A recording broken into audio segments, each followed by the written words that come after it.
Hi, I want to show you my Gearshift cube designed by Oskar and Deventer. It's a very good cube. I actually got this at the store for half price. It was $13, but it's a good cube, and I'm going to show you how to solve it right now. So I'm doing it in inspection mode. It's made by Meffert, and it's designed by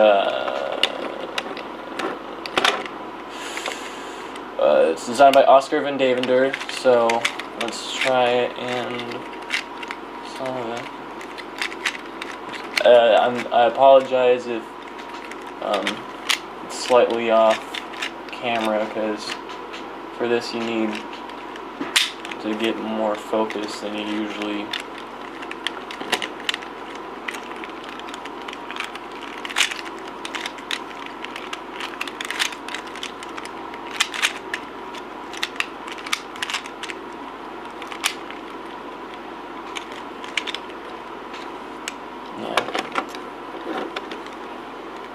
Yeah, so I got some of them right, but not really. All I have to do is do one of these. Yeah. And it's totally, what I'm trying to do is get the pink. Okay, got that right. Alright, it's done. It's done.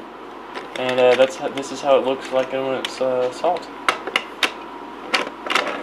So that's